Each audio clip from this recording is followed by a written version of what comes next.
For 5 centuries, one book has unsettled rulers, challenged the church, and circulated in whispers through corridors of power.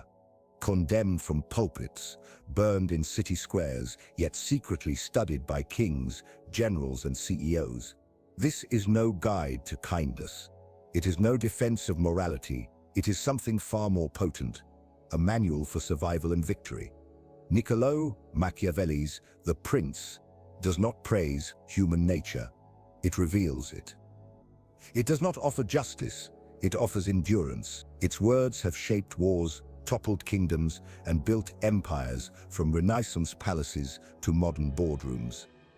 By the end of this video, you will see why it earned the title The Devil's Handbook, and why its lessons continue to tempt those who lead. The real question is not whether The Prince is dangerous, but whether you are ready to apply it. To understand The Prince, you must know the man behind it. Niccolò Machiavelli. Born in Florence in 1469, he grew up in a city both radiant with Renaissance art and consumed by political strife. Surrounded by rivals, torn by factions, Florence was always a step away from invasion. One wrong move could cost a leader their throne, freedom, or life. Machiavelli rose as a diplomat and civil servant, negotiating with kings, popes, and mercenary captains for over a decade. He watched alliances sealed in the morning and broken by nightfall. He saw mercy answered with betrayal, weakness punished with destruction. From this brutal stage, he studied those who not only seized power, but kept it. His fortunes collapsed when the Medici family reclaimed Florence. Accused of conspiracy, he was arrested, tortured, and exiled. Cast out, he withdrew to his farm outside the city. It was there, in disgrace, that he wrote The Prince. He dedicated it to the same rulers who had cast him aside, hoping his insights might win him back. What emerged was not a book of ideals, but of reality, a guide to the world as it is, not as we hope it to be. Drawn from blood, betrayal, and hard experience, The Prince remains a handbook for survival in treacherous times. At its core, Machiavelli framed leadership as a contest between fortune and virtù. Fortune, he wrote, is like a raging river, uncontrollable, often destructive, but virtù, boldness, skill, and willpower, allows rulers to channel fortune's power. Weak rulers drift helplessly, but strong ones bend it to their advantage.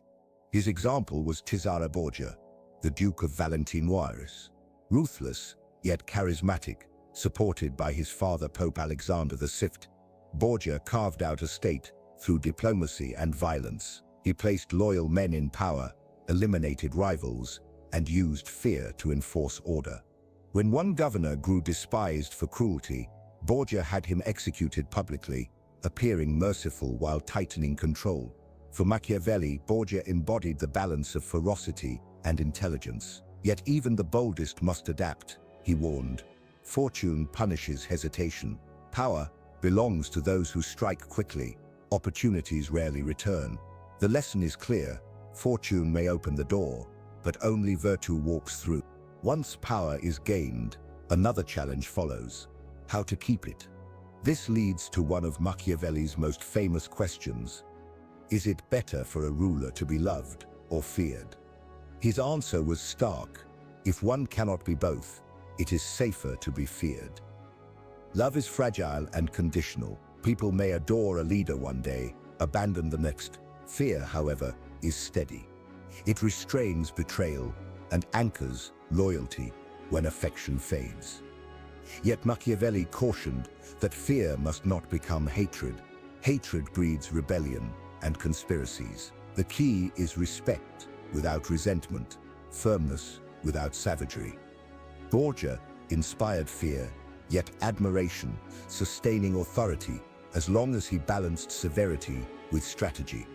By contrast, rulers who became hated for excessive taxes or unchecked cruelty were destroyed. Fear without hatred is strength. Fear with hatred is ruin. Modern parallels prove the point. Dictators who rely on terror alone collapse in uprisings. Executives who rule through intimidation, drive away their teams. But leaders who enforce discipline while preserving respect build stable systems. Machiavelli's teaching was not to glorify cruelty, but to recognize that loyalty is fleeting while caution endures. A leader who depends only on love stands on unstable ground. One who inspires fear without cruelty builds lasting power. In the contest between love and fear, fear remains the safer choice if it avoids hatred. Machiavelli also stressed the importance of appearances. A ruler need not truly be merciful, faithful, or just, but must look as if he is. People judge by what they see, not by hidden motives. A leader who projects virtue earns trust, even if his actions are ruthless. To endure, rulers must master performance, symbols, rituals, and image. Pope Alexander VI swore oaths he never meant to keep. Yet his appearance of devotion secured influence for his family. In politics, perception was the battlefield itself. The same is true today. Politicians stage events, companies polish brands, and leaders craft personal images. Public faith rests more on optics than on truth. Still, illusion alone is not enough. Appearance must be backed by decisive action. A ruler must show virtue, but act ruthlessly when needed. Those who master both substance and image not only command armies but capture imaginations, the highest form of power. Machiavelli's reflections on cruelty carry lessons for leadership beyond bloodshed. He argued that when harsh measures are necessary, they should be swift, clear, and limited. Prolonging pain deepens resentment. In modern terms, this might be a CEO executing layoffs at once, rather than dragging them out. One decisive act, followed by rebuilding, is more effective than drawn-out uncertainty. The same applies to discipline. Problems handled firmly and early prevent greater chaos. Cruelty, well used, means having the courage to make hard but necessary choices, then moving forward. He also warned against dependence on mercenaries. In his time, this meant hired soldiers. Today, it could mean contractors or fragile alliances. Outsiders may help, but true strength lies in loyal, capable teams built from within. As for advisors, Machiavelli cautioned that leaders must listen, but never surrender judgment. Too many voices paralyze, while blind faith in flatterers leads to failure. Wise leaders invite honest counsel, but retain final authority. Whether in politics or business, the balance is the same. Act decisively, build internal strength, and seek advice without losing control. Yet, no matter how strong, rulers cannot escape fortune. Machiavelli compared it to a flood that sweeps away cities when least expected. Weak leaders, unprepared, are destroyed. Strong leaders prepare long before the waters rise.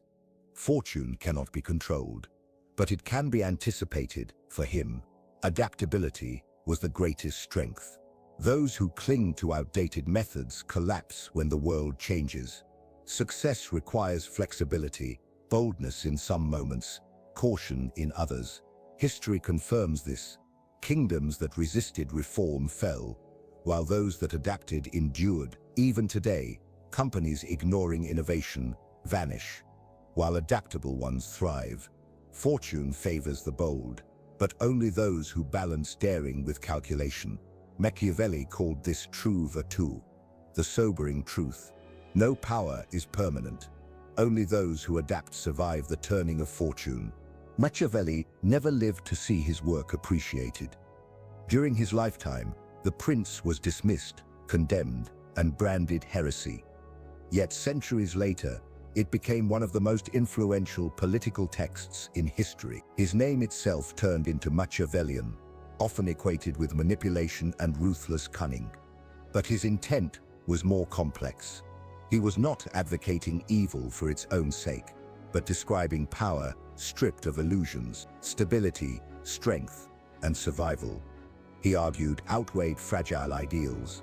Leaders who pretended the world was gentle endangered their people. Those who acknowledged its harshness could protect them. Today, The Prince and yours because it reveals truths about human nature and power. The same debates continue. Should leaders be loved or feared? Should appearance outweigh reality? Should morality bend to necessity? Its legacy is not a call to cruelty, but to clarity. Leadership is never simple, and power demands vigilance. Even 5 centuries later, Machiavelli's challenge remains. If power were placed in your hands, would you choose morality or power? If you found this exploration of the prince thought-provoking, know that it is only the beginning. Power is a language, and Machiavelli wrote just its first chapter. Subscribe for more insights into the timeless strategies of rulers and thinkers who shaped history. Share your thoughts in the comments. Would you rather be loved or feared? And if this video shifted your perspective, share it, because knowledge, like power, grows stronger when spread.